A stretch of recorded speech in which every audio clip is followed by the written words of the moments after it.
PCOD, PCS, আমরা মেয়েরা বা মহিলারা অনেকে এই সমস্যাতে কিন্তু ভুক্তভোগী। তাহলে এই সমস্যা থেকে মুক্তি পেতে হলে এই ব্যায়ামগুলো তোমরা নিয়মিত করো, তাহলে কিন্তু এই সমস্যা থেকে তোমরাও চিরতরে মুক্তি পেতে পারো।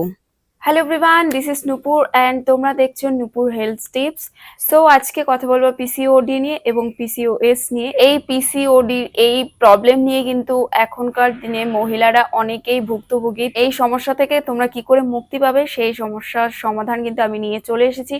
শুধুমাত্র কিচ্ছু না, শুধুমাত্র কয়েকটা ব্যায়াম করলে তোমরা কিন্তু এই সমস্যা থেকে একদমই টোটালি পুরোপুরি মুক্তি পেতে পারো। পিসিওডি, পিসিওএস এই দুটির ক্ষেত্রে যে হরমোনাল ইমব্যালেন্সটা, সেটার ক্ষেত্রে সব থেকে গুরুত্বপূর্ণ হচ্ছে ডায়েট এবং হরমোনাল ইমব্যালেন্সটাকে ঠিক রাখা। এই দুটোর যে হরমোনাল ইমব্যালেন্স, এই দুটোর ক্ষেত্রে সব থেকে ইম্পর্টেন্ট হচ্ছে সবার ফার্স্ট হচ্ছে ডায়েট এবং সেকেন্ড হচ্ছে হরমোনাল ইমব্যালেন্স। এই হরমোনাল ইমব্যালেন্সটা ডাক্তাররা কিন্তু ওষুধের মাধ্যমে ঠিক করে দিতেই পারে এবং সবার প্রথমে যেটা ডাক্তাররা ভরসা রাখে যে লাইফস্টাইল যে ব্যায়ামগুলো, সেই মাধ্যমে যদি হরমোনাল ইমব্যালেন্সটা ঠিক হয়ে যায় তাহলে কিন্তু আমাদের ওষুধের কোনো প্রয়োজন পড়ে না। তো সবার ফার্স্টেই কিন্তু এই ঘরোয়া টিপসগুলো তোমাদের আগে ফলো করা উচিত, কারণ কি এই হরমোনাল ইমব্যালেন্সটা প্রচুর ন্যাচারালি হয়, তো সেই জন্য ওষুধ খাওয়ার কোনো প্রয়োজন পড়ে না। তো ডাক্তাররা প্রথমে নিজের লাইফস্টাইলের উপরে ভরসা রাখে, ভরসা করায় পেশেন্টদের এবং তাদের ব্যায়ামের মাধ্যমে ঠিক করার আগে চেষ্টা করে। তাই বলবো যাদের পিসিওডি, পিসিওএস আছে এই প্রবলেমটা, তারা কিন্তু ওষুধ খাওয়ার আগে এই ব্যায়ামগুলো প্রত্যেক দিন ঠিক করে ভালোভাবে করো, চেষ্টা করো করার প্রত্যেকটা দিন, তাহলেই কিন্তু তোমরা এই সমস্যাটা থেকে একদমই টোটালি মুক্তি পেতে পারো। তাহলে চলো বেশি লেট না করে আমি ব্যায়ামগুলো তোমাদের সাথে শেয়ার করি। যাদের পিসিওডি, পিসিওএস আছে তারা কিন্তু নিয়মিত ওষুধ খাওয়ার আগে এই ব্যায়ামগুলো বা ইয়োগাগুলো তোমরা বাড়িতে আগে ট্রাই করো। সবার ফার্স্টে করব বাটারফ্লাই। বাটারফ্লাই আমাদের যে পেলভিক জয়েন্টটা আছে থাইয়ের, সেই জয়েন্টটাকে রিল্যাক্স করার জন্য। তাহলে কি হয়, সার্কেলের সময় ফ্লো অনেক ভালো হয়। এখন করছি বাটারফ্লাই। আমাদের দুটো পাকে একসঙ্গে জয়েন্ট করে পেলভিক রিজিয়নের কাছে আনার চেষ্টা করব। দেখো আমি যেভাবে করছি ওভাবেই কিন্তু করতে হবে। দুটো পাকে দেন হালকা হালকা করে নাড়াতে হবে, লাইক বাটারফ্লাইয়ের মতো। আর এটা যদি আমরা সকালবেলা 20 বার এবং রাত্রেবেলা 20 বার করতে পারি, তাহলে পেলভিক রিজিয়ন অনেক বেশি ফ্লেক্সিবল হবে। দুটো হরমোনের যে ইমব্যালেন্সটা সেটাও কিন্তু আমরা ঠিক করতে পারবো। নেক্সট যে এক্সারসাইজটা সেটা হচ্ছে ভুজঙ্গ এক্সারসাইজ।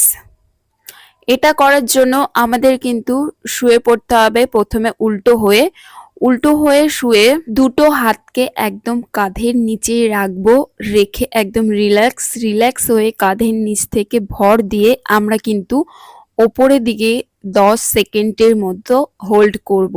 10 সেকেন্ড পরে কিন্তু আবার সেম প্রসেসটাই করব।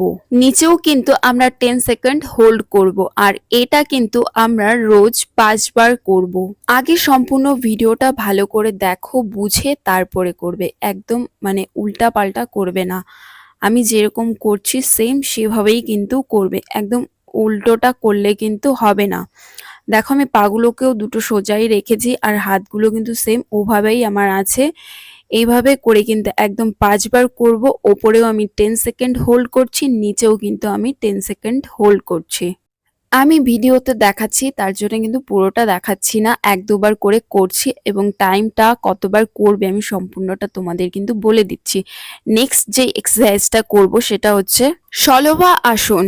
এটা করতে কিন্তু সেম ভাবেই আমরা যেভাবে শুয়েছিলাম নেক্সট ব্যায়ামটা করার সময়, সেম ভাবে আমাদের হাতগুলোকে সোজা রাখবো এবং ডান পা বা পা বা পা ডান পা এরকম ভাবে কিন্তু 10 সেকেন্ড করে আমরা হোল্ড করে করে রাখবো।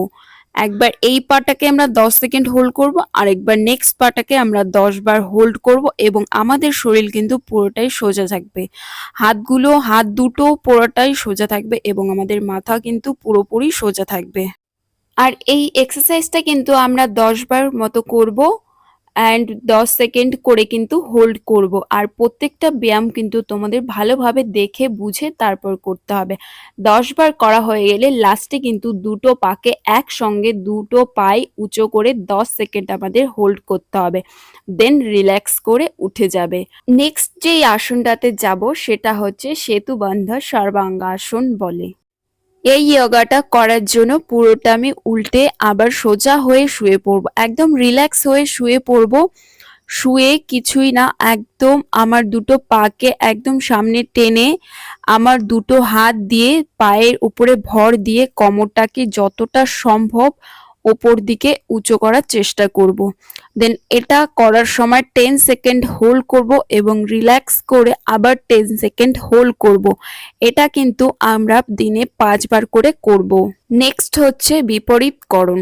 একদম 90 ডিগ্রি আমাদের দুটো পাকে সোজা করে আমরা কিন্তু এটাকে 10 সেকেন্ডের মতো হোল্ড করব। আর এটা কিন্তু 3 থেকে 4 বার বা 5 বার করতে পারি। আবারও বলছি, প্রত্যেকটা ব্যায়াম কিন্তু তোমরা ভালো করে দেখে বুঝে তারপরে করবে। আর না বুঝতে পারলে আমাকে কমেন্টসে অবশ্যই জানিও, আমি আবার তোমাদের বুঝিয়ে দেব। ঠিক করে কিন্তু ব্যায়ামগুলো করতে হবে। নেক্সট এবং লাস্ট এক্সারসাইজ একটা অ্যাবডোমেন স্ট্রেচিং। এটা হচ্ছে আমাদের দুটো হাতকে একদম উঁচুতে নিয়ে আমরা জোরে নিঃশ্বাস নেব এবং আস্তে আস্তে নিঃশ্বাসটাকে ছাড়তে ছাড়তে আমরা কিন্তু ডাউন হব। এটা আরেকবার আমি বুঝিয়ে দিচ্ছি। আমরা সোজা হয়ে দাঁড়িয়ে দুটো হাতকে একসঙ্গে মুঠ করে এবং জোরে, যত জোরে পারবো আমরা নিঃশ্বাসটাকে নিয়ে আস্তে আস্তে ডাউন হব আর নিঃশ্বাসটাকে ছাড়তে থাকবো। এবং ডাউন হয়ে আমরা কিন্তু 10 সেকেন্ড মতো হোল্ড করব। সামনে থেকে দেখিয়েছি, এখন আমি ব্যাক সাইড থেকে সেম ভাবে তোমাদের দেখাচ্ছি। দেখো, দুটো হাতকে সুন্দর করে মুঠ করে নিয়েছি এবং মুঠ করে জোরে আমি নিঃশ্বাস নিয়ে নিয়েছি আর আস্তে আস্তে নিঃশ্বাসটাকে ছাড়ছি এবং আমি ডাউন হচ্ছি এবং সেখানে এসে 10 সেকেন্ডের মতো হোল্ড করে আবার আমি রিল্যাক্স হয়ে নেব। সো এই এক্সারসাইজগুলো কিন্তু রোজ করার চেষ্টা করবে, তাহলে ভালো রেজাল্ট অবশ্যই পাবে। আর কোনো কোয়েশ্চেন থাকলে আমাকে অবশ্যই কমেন্টে জানাতে পারো। সো আজকের মতো টাটা।